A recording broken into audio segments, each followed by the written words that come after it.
You ask Tiger to solve. This deals with linear equations with one unknown. The final result is v equals 6. Let's solve it step by step. Simplify the expression. Expand the parentheses.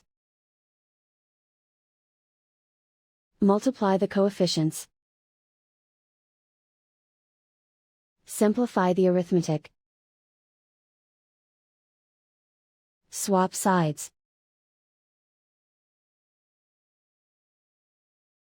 Group all constants on the right side of the equation. Add 40 to both sides.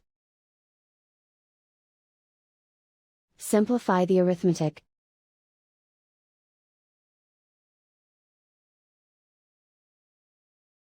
Isolate the v. Divide both sides by -30. Cancel out the negatives. Simplify the fraction.